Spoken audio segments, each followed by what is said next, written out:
Une anthologie des lectures des paroles de Dieu Tout-Puissant.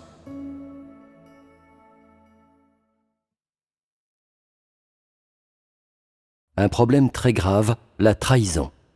2.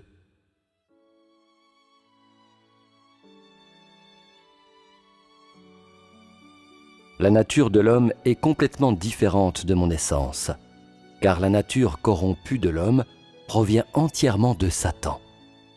La nature de l'homme a été transformée et corrompue par Satan. C'est-à-dire que l'homme vit sous l'influence de sa méchanceté et de sa laideur. L'homme ne grandit pas dans un monde de vérité ou un environnement sain, et, en plus, il ne vit pas dans la lumière. Par conséquent, il n'est pas possible que la vérité soit possédée intrinsèquement dans la nature de quiconque.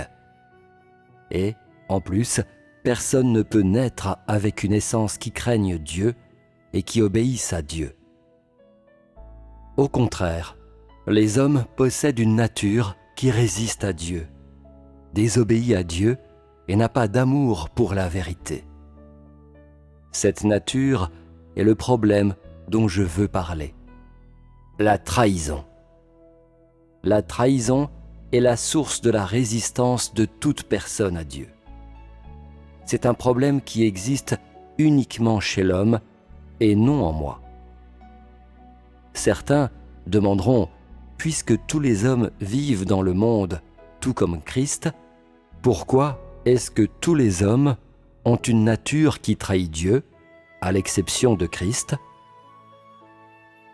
C'est une question qui doit vous être expliquée clairement. L'existence de l'humanité est fondée sur la réincarnation répétée de l'âme. En d'autres termes, chaque personne gagne une vie humaine de chair au moment de la réincarnation de son âme. Une fois que le corps d'une personne est né, sa vie continue jusqu'à l'ultime limite de la chair, c'est-à-dire le moment final où l'âme quitte sa carcasse. Ce processus se répète constamment. L'âme d'une personne allant et venant,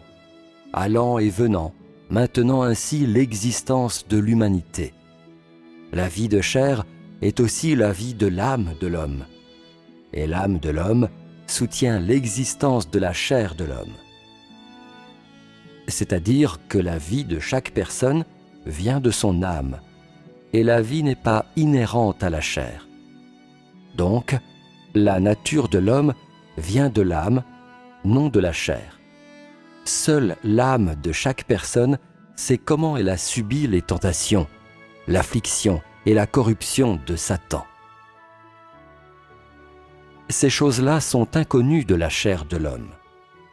En conséquence, l'humanité devient inconsciemment de plus en plus souillée, mauvaise et enténébrée, tandis que la distance entre moi et l'homme grandit de plus en plus. Et les jours de l'humanité deviennent de plus en plus obscurs. Les âmes des hommes sont toutes à la portée de Satan. Ainsi, il va sans dire que la chair de l'homme a également été occupée par Satan. Comment une chair comme celle-là et des humains comme ceux-là ne résisteraient-ils pas à Dieu? Comment seraient-ils intrinsèquement compatibles avec lui?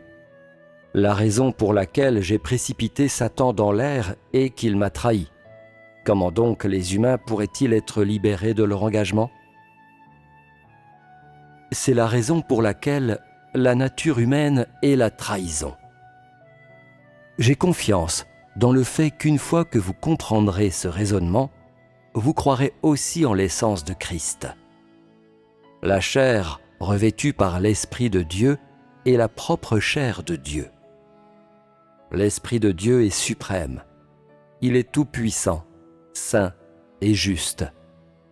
De même, sa chair est également suprême, toute puissante, sainte et juste. Une telle chair est seulement capable de faire ce qui est juste et bénéfique pour l'humanité. Ce qui est saint glorieux et puissant.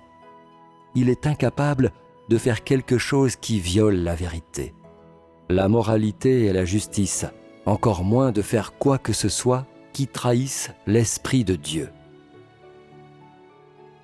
L'Esprit de Dieu est saint, donc Satan ne peut pas corrompre sa chair. Sa chair est d'une essence différente de la chair de l'homme, car c'est l'homme qui est corrompu par Satan, et non pas Dieu. La chair de Dieu ne peut absolument pas être corrompue par Satan. Ainsi, en dépit du fait que l'homme et Christ demeurent dans le même espace, seul l'homme est occupé, utilisé et piégé par Satan.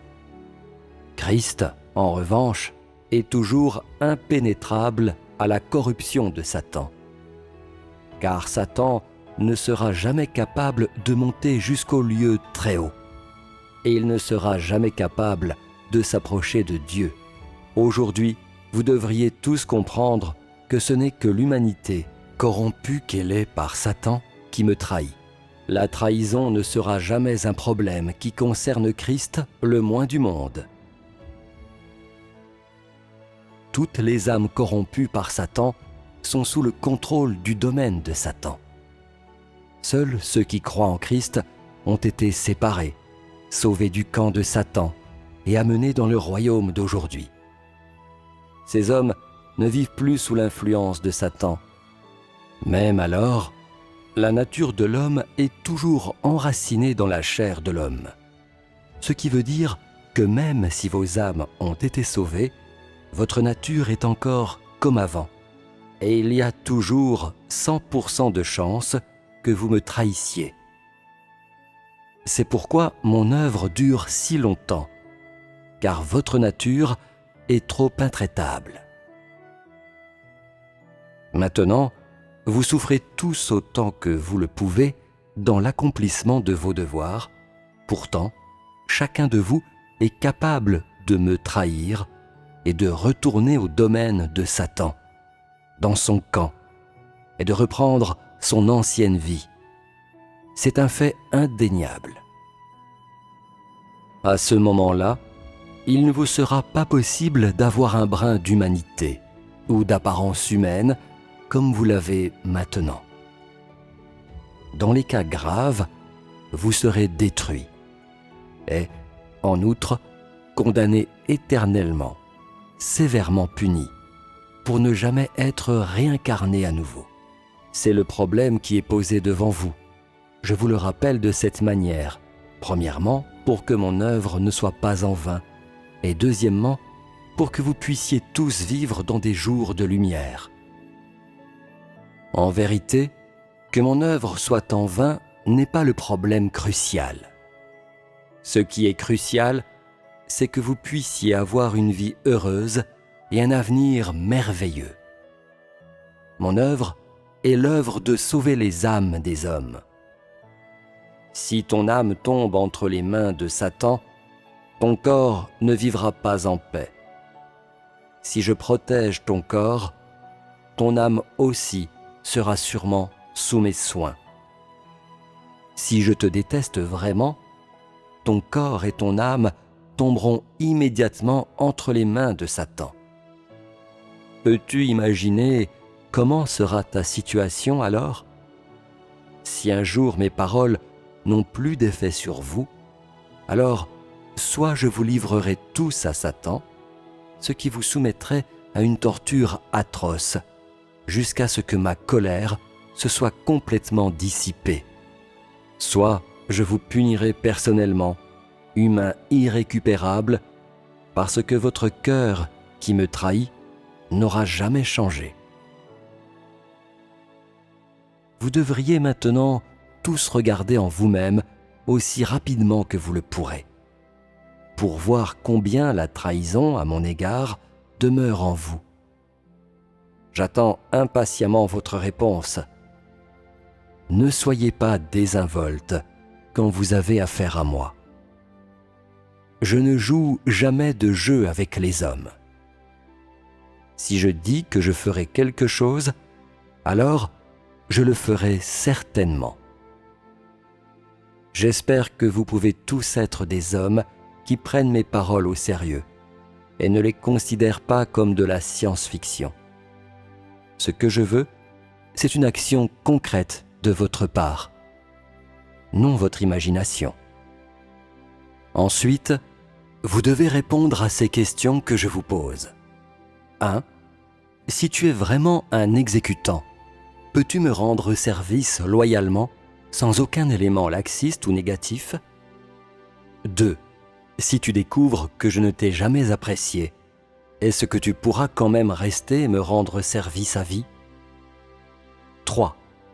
Si tu as fait beaucoup d'efforts, mais que je suis tout de même très froid envers toi, pourras-tu continuer à travailler pour moi dans l'ombre? 4. Si après que tu as dépensé certaines choses pour moi, je n'ai pas satisfait la moindre de tes demandes, seras-tu découragé et déçu à mon égard? Deviendras-tu même furieux et me lanceras-tu des insultes? 5. Si tu as toujours été très loyal et aimable envers moi, mais souffres le tourment de la maladie, la pauvreté et l'abandon de tes amis et de tes proches, ou endures tout autre malheur dans la vie, ta loyauté et ton amour pour moi continueront-ils quand même? 6. Si rien de ce que tu as imaginé dans ton cœur ne correspond à ce que j'ai fait, comment chemineras-tu sur ton chemin futur? 7. Si tu ne reçois rien de ce que tu espérais recevoir, peux-tu continuer à être mon fidèle? 8.